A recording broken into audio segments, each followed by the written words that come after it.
읽겠습니다. 구약성경 신명기 8장 2절과 3절입니다. 신명기 8장 2절과 3절 우리 두 절을 우리 다 같이 합독해서 읽도록 하겠습니다. 우리 같이 읽도록 하겠습니다. 내 하나님 여호와께서 이 40년 동안에 내게 광야길을 걷게 하신 것을 기억하라. 이는 너를 낮추시며 너를 시험하사 내 마음이 어떠한지 그 명령을 지키는지 지키지 않는지 알려 하심이라.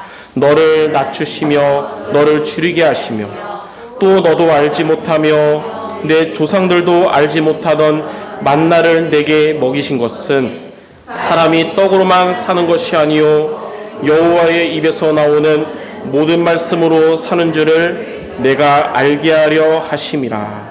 아멘. 추수감사 주일을 맞이하여 여러분들은 불신앙하는 성도가 아니라 하나님께 감사하는 성도로 마음에 결단하는 모두 되시기를 바랍니다. 이스라엘 백성들이 이제 가나안을 정복하고 가나안 땅을 기업으로 받은 후에 농사를 짓고 수확을 거두고 그들은 하나님께 감사한 마음으로 예배를 드린 것이 바로 추수감사절입니다. 여호수아 5장 12절에 보면 그 땅의 소산물을 먹은 다음 날에 만나가 그쳤으니 이스라엘 사람들이 다시는 만나를 얻지 못하였고 그 해에 가나안 땅의 소출을 먹었더라. 광야에서는 날마다 하나님이 내려주시는 만나를 먹었지만 가나안 땅에서는 드디어 만나가 그쳤고요. 그 땅의 소산물을 먹게 된 것입니다. 우리는 광야에 있는 동안에 하나님이 주시는 만나의 축복도 받지만 이제 우리의 시간표는 가나안 땅에서 만나를 의지하는 것이 아니라 하나님 주시는 그 땅의 소산물을 먹는 시간표가 오는 것입니다. 이처럼 추수감사절의 축복은 가나안 땅을 정복하고 가나안 땅을 기업으로 받아서 그 땅에서 하나님의 응답을 받는 것이 추수감사절의 축복입니다. 오늘 여러분들 모두 추수감사절의 축복을 받는 모든 성도님들 되시기를 바랍니다. 그러면 누가 가나안 땅에서 추수감사절의 축복을 받을까요? 광야에 있는 동안에 하나님의 말씀을 생명처럼 붙잡은 자들이 추수감사절의 축복을 받는 것입니다. 모세는 이스라엘 백성들이 가나안 땅에 들어간 이후에 그곳에서 추수감사절의 축복을 누리도록 광야에 있는 동안에 생명처럼 붙잡을 말씀을 전달했습니다. 모세는 광야 생활 40년을 마친 후에 가나안 땅이 보이는 요단강 동편에 있는 평지에서 광야 생활 동안에 하나님 주신 말씀들을 정리해서 마지막으로 전달하고 그 말씀을 가나안 땅 가서도 절대로 놓치지 말라 이렇게 유언을 한 다음에 하나님께 부름받았거든요. 그 내용이 바로 신명기입니다. 신명기. 그래서 신명기에서 나온 모세가 말씀 전한 의도는 광야에서 가나안 땅이라는 이제 환경이 변한다 하더라도 그리고 광야에 있던 세대들이 죽고 가나안 땅에서 후대들이 바톤을 이어도 딱 한 가지 광야에서 받은 하나님의 말씀을 절대로 놓치지 말라고 한 것입니다. 가나안 땅에서 말씀을 놓치면 환경이 좋은 가나안이라 할지라도 애굽에서 노예 생활했듯이 그 환경이 좋은 가나안 땅이라 하더라도 전쟁과 기근 등의 고난이 올 것이고요. 반대로 가나안 땅에서 말씀을 순종하고 지키면 그곳에서 하나님의 축복이 넘칠 것이기 때문에 모세는 이렇게 강조한 것입니다. 그래서 신명기의 핵심은 뭐냐면 가나안 땅에 가서도 당대는 말씀 중심되고 후대에게 말씀을 심으라는 것입니다. 그래서 신명기의 한자가 납신자예요. 납 있죠. 납신자에 목숨 명자, 기록할 기자. 한마디로 말씀을 생명처럼 붙잡으라 라는 뜻입니다. 그래서 오늘 제목을 말씀을 생명처럼 붙잡는 성도라는 말씀으로 제목을 우리가 붙잡게 된 것입니다. 우리 수정교회 성도들을 향한 하나님이 원하시는 것은 무엇일까요? 여러분들이 말씀을 생명처럼 붙잡고 또 후대들에게 말씀을 심는 것입니다. 그러므로 말씀을 생명처럼 붙잡고 하나님이 원하시는 것을 이루는 우리 모든 성도 되시기를 바랍니다. 첫 번째, 말씀을 생명처럼 붙잡아야 할 이유는 무엇일까요? 우리는 하나님의 말씀을 참고사항으로 붙잡으면 안 됩니다. 우리는 말씀을 생명처럼 붙잡아야 할 세 가지 이유가 있습니다. 첫 번째, 말씀을 생명처럼 붙잡을 때 말씀이 우리에게 각인이 됩니다. 각인된 대로 응답되거든요. 불신앙이 각인돼 있으면 입술로는 복음 기도해도 불신앙이 응답되고요. 말씀이 각인돼 있으면 말씀이 살아나서 역사하는 응답받게 됩니다. 이 말씀을 생명처럼 붙잡으면 말씀이 우리에게 각인되고 말씀이 우리의 영혼과 우리의 마음과 생각과 육신을 살아나게 합니다. 즉 말씀이 각인되면 나 자신이 살아나는 것입니다. 그게 말씀을 생명처럼 붙잡아야 될 첫 번째 이유예요. 내가 먼저 살아나기 때문에. 두 번째는 말씀을 생명처럼 붙잡으면 우리 안에 들어간 말씀이 우리에게 뿌리가 내립니다. 뿌리 내린 대로 열매 맺거든요. 염려가 뿌리 내려 있으면 염려의 열매를 맺고요. 말씀이 뿌리 내려 있으면 말씀이 성취되는 열매를 맺는 것입니다. 그래서 우리가 말씀을 생명처럼 붙잡으면 말씀이 뿌리 내려서 말씀이 저와 여러분의 삶에 성취되고 여러분의 업에, 학업과 산업에 성취가 되는 거예요. 즉 말씀이 뿌리 내리면 여러분의 삶과 업이 살아나는 것입니다. 세 번째로 말씀을 생명처럼 붙잡으면 말씀이 체질이 됩니다. 우리의 체질된 대로 우리의 미래가 되는 것이에요. 여러분의 지금 체질이 우리의 미래가 되는 겁니다. 인본주의 체질되면 우리의 미래는 하나님의 응답이 없어요. 그러나 말씀 체질되면 우리 미래에 하나님의 말씀으로 우리에게 역사하는 미래가 되는 것입니다. 그래서 말씀을 생명처럼 붙잡으면 말씀이 체질돼서 우리 미래의 말씀이 후대에게까지 역사가 일어나는 거예요. 즉 말씀 체질되면 후대가 살아나기 시작합니다. 이와 같이 말씀을 생명처럼 우리가 붙잡아야 될 이유는 말씀이 각인되고 뿌리 내리고 체질되기 위함인 것입니다. 말씀이 각인될 때 나 자신이 먼저 살아나는 것이고 말씀이 뿌리 내릴 때 여러분들의 삶과 업이 살아나는 것이며 말씀이 체질될 때 후대가 살아나기 시작하는 것입니다.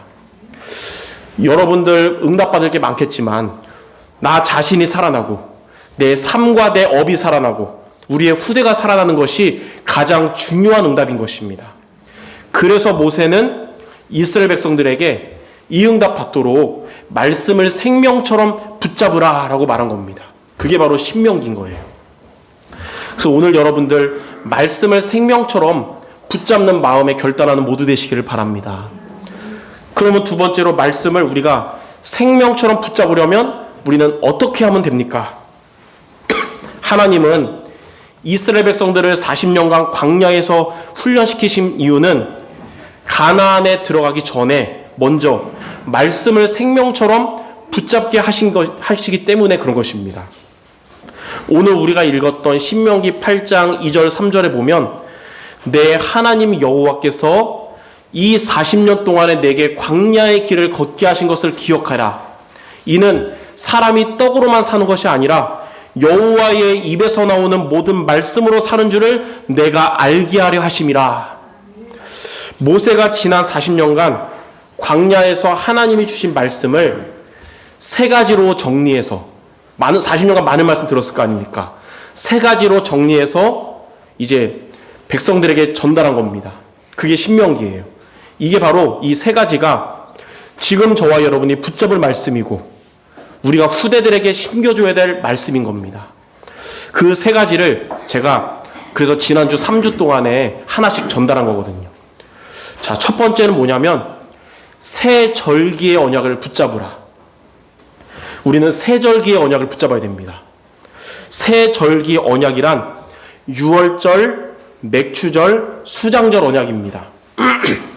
유월절 언약은 뭐냐면 양의 피를 바르고 다룰 때 애굽에서 구원해 주신 그리스도를 의미합니다. 유월절은. 맥추절은 뭐냐면 그 어려웠던 광야 생활 동안에 어렵지 않도록 하나님이 인도하시고 보호받게 한 성령 충만이 바로 맥추절 언약이에요. 여러분이 삶이 광야 같을지라도 하나님 주시는 성령 충만 얻으면 부족하지 않도록 하나님이 인도하시고 보호하시거든요. 수장절 언약은 추수감사절이 수장절이거든요. 가나안을 정복하고 이 땅에서 천국의 축복을 누리게 한 하나님의 나라가 임하는 것입니다. 언약의 백성들은 광야에서 유월절, 맥추절, 수장절 언약을 항상 붙잡고 그곳에서 승리했습니다. 하나님은 이 언약을 광야용이 아니라 평생이기 때문에 가나안 땅 가서도 붙잡을 것이며 후대에게 이것을 생명처럼 심으라고 하신 겁니다. 그래서 우리는 이 세 가지 언약을 붙잡아야 됩니다. 사탄과 재앙과 지옥을 꺾으신 그리스도, 그리고 광야 같은 우리의 현장에서도 하나님의 보호와 인도를 받게 하는 비밀인 성령 충만, 우리의 미래가 하나님의 축복받는 미래가 되게 하는 비밀인 하나님의 나라, 우리도 이들처럼 이 언약을 항상 우리가 붙잡고 후대들에게 전달하는 모두 되시기를 바랍니다. 자, 두 번째 모세가 전달한, 그리고 우리가 붙잡아야 될 게 뭐냐면 피제사의 승리하라는 것입니다. 피제사. 레위기 17장 11절에 보면 생명이 피에 있으므로 피가 죄를 속하느니라. 언약의 백성들은 광야에 있는 동안에 피제사에 승리했습니다. 우리도 이 땅에 살면서 피제사에 승리하는 모두가 되셔야 됩니다. 피제사에 승리하려면 피와 제사를 승리해야 됩니다. 피를 회복한다는 말은 뭐냐면 피의 주인공이신 그리스도를 붙잡는 걸 의미합니다. 그리고 제사에 승리한다는 것은 예배를 승리한다는 것이에요. 그래서 피제사를 승리한다는 말은 그리스도를 붙잡는 예배 승리해라, 이겁니다. 그리스도를 붙잡는 예배는 우리가 하나님을 만나는 시간입니다. 오늘 여러분 그리스도 언약 붙잡고 모인 여러분들의 이 예배, 하나님이 항상 함께 오 계십니다. 또 그리스도를 붙잡는 예배는 하나님이 주시는 힘인 오력, 영력과 지력과 체력, 경제력, 인력, 이 응답받는 시간입니다. 네. 또 그리스도를 붙잡는 예배는 내 힘으로 할 수 없는 하나님의 역사하심을 체험하는 시간입니다. 우리가 살아가다 보면 우리의 힘으로 할 수 없는 일이 얼마나 많이 생깁니까? 하나님이 하셔야 되잖아요. 하나님이 하게 하시는 비밀이 뭐냐면 그리스도를 붙잡는 예배하는 것입니다. 그러므로 여러분들의 매주 오늘 같은 이 주일 예배가 이러한 언약 예배가 되시기 바라며, 여러분의 매일의 삶 속에서도, 바쁜 삶 속에서도 항상 언약 예배 승리하시기를 바랍니다. 그게 바로 피제사에 승리하는 것입니다. 세 번째는 성막 중심으로 살아야 합니다. 민수기 2장 2절에 보면 성막을 지은 이후에는 성막 중심으로 진을 치라고 말합니다. 성막은 그리스도를 의미하거든요. 성막 중심으로 살 때에 하나님의 보호와 인도가 광야 40년 동안 단 하루도 빠짐없이 계속됐습니다. 성막 중심으로 살 때에 하나님은 낮에는 구름 기둥을 통해서 뜨거움으로부터 지켜주셨고 밤에는 불기둥을 통해서 추위로부터 지켜주신 것입니다. 성막 중심으로 살 때에 하나님은 구름을 통해서 언약의 백성들을 가나안 땅을 향하여 인도해 주신 것입니다. 성막 중심으로 산다는 것은 지난주 우리 강단 말씀 받은 것처럼 그리스도 중심, 교회 중심, 강단 중심 이렇게 되라는 것입니다. 우리의 이 주일 예배가 그리스도 중심, 교회 중심, 강단 중심의 예배가 되길 바라며, 여러분들의 매일의 삶이 이 예배 때 주시는 말씀으로 힘을 얻고 말씀에 인도받는 모두가 되시길 바랍니다. 이렇게 주일 예배와 우리 평상시의 삶의 예배, 이 두 가지만 우리가 승리해도 우리의 모든 것에 하나님의 은혜가 항상 가득할 것이며 하나님의 보호와 하나님의 인도 속에서 우리는 살아가게 될 것입니다. 그러므로 출애굽기의 핵심은 뭐냐? 새 절기의 언약을 지켜라 이거예요. 레위기의 핵심은 뭐냐면 피제사에 승리해라. 민수기의 핵심은 성막 중심으로 살아라 이거예요. 이 세 가지를 생명처럼 붙잡으라. 이게 바로 신명기입니다. 이 세 가지 말씀을 광야에서 붙잡고 가나안 땅 가서도 놓치지 말고, 또한 가나안 땅에서 바톤을 이어받을 후대들에게 이 세 가지의 말씀을 전달하라는 것이 바로 신명기의 내용인 것입니다. 신명기 6장 6절에서 9절에 보면 오늘 내가 내게 명하는 이 말씀을 너는 마음에 새기고 그랬어요. 이 말씀이 뭐냐면 세절기 언약, 피제사, 성막 중심, 이것을 너가 마음에 새기고 내 자녀에게 부지런히 가르치며 집에 앉았을 때든지 길을 갈 때든지 누워있을 때든지 일어날 때든지 이 말씀을 강론할 것이며, 너는 또 그것을 내 손목에 매어 기호를 삼으며 내 미간에 붙여 표를 삼고 내 집 문설주와 바깥문에 기록할지니라. 그 말은 뭐냐면 항상 붙잡으라는 뜻이잖아요. 또 후대들에게 계속 전달해라. 왜 이처럼 후대들에게 새 절기와 피제사와 성막 중심의 말씀을 전달하는 것이 왜 이렇게 중요한 것일까요? 후대가 가나안 땅에서 이 말씀을 놓쳐버리면 후대들의 미래는 재앙시대가 되는 것이기 때문이고요. 후대들이 가나안 땅에서 이 말씀을 따라가면 후대들의 미래는 전도운동 시대가 되기 때문에 그런 것입니다. 후대들의 삶이 재앙시대가 될 것인가 아니면 전도운동 시대가 될 것인가, 이 말씀을 붙잡는 게 관건인 것입니다. 그런데 실제로 성경을 보면 사사기를 보니까 가나안 땅에서 언약의 백성들의 후대들이 이 중요한 말씀을 놓쳐버렸습니다. 사사기 2장 10절에 보면 그 세대의 사람들도 다 그 조상들에게 돌아갔고 이 언약 잡은 자들이 다 이제 죽었다는 것이죠. 그 후에 일어난 다른 세대는 여호와를 알지 못하며 여호와께서 이스라엘을 위하여 행하신 일, 이 새 절기와 피제사와 성막 이것을 알지 못하였도다 그랬어요. 그 결과 사사기의 역사를 보면 가나안 땅에서 이스라엘은 계속되는 전쟁과 기근으로 인해서 재앙시대를 맞이한 것입니다. 그 사사기는 가나안 땅에 간 언약의 백성들인데 이것을 놓치고 재앙이 계속된 거예요. 그러나 그 이후에 언약의 말씀을 회복한 후대가 나오게 되면서 이스라엘은 재앙이 그치고 전도운동 시대가 오게 됐는데, 그것이 바로 사무엘과 다윗 이런 후대들이 일어나서 미스바 운동이라는 전도운동을 한 것입니다. 저와 여러분들의 후대가 사사기 때와 같은 고난이 계속되는 후대가 아니라 사무엘과 다윗과 같은 미스바 운동하는, 그래서 이 땅의 재앙과 전쟁이 그치는 전도운동 시대가 되기를 바랍니다.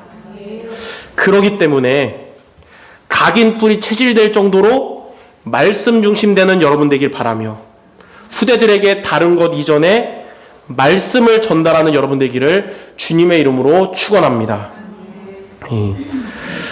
이 말씀을 전하면서도 약간 찔리는 마음이 있습니다. 요즘 기현이가 축구 24시 하거든요.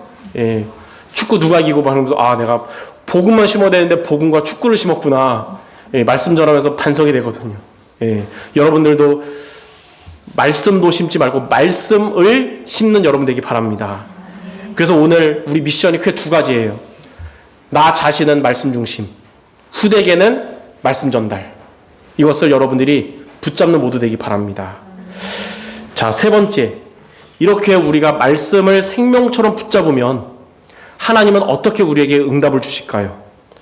우리가 말씀을 생명처럼 붙잡을 때 그때부터 실제로 우리가 기도한 기도의 응답이 실현이 되거든요. 첫 번째는 가나안 정복의 응답이 실현되는 것입니다.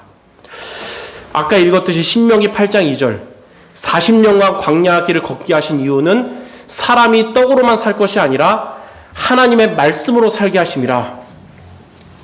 하나님은 광야에서 세절기 언약을 통해서, 그리고 성막 중심을 통해서, 피제사를 통해서 이스라엘 백성들을 40년간 말씀으로 각인 뿔이 체질되게 하셨습니다. 그리고 그 이후에 가나안을 정복하고 가나안 땅을 기업으로 받는 응답이 실현되게 하셨습니다. 말씀이 우리에게 각인풀이 체질되면 우리도 가나안 정복의 응답을 받게 됩니다. 이 시대의 가나안 정복이 무엇일까요? 여러분들이 기도하는 가정복음화, 여러분의 현장복음화, 나아가서 237개 나라 복음화가 가나안 정복의 응답입니다. 오늘도 여러분 이번 주에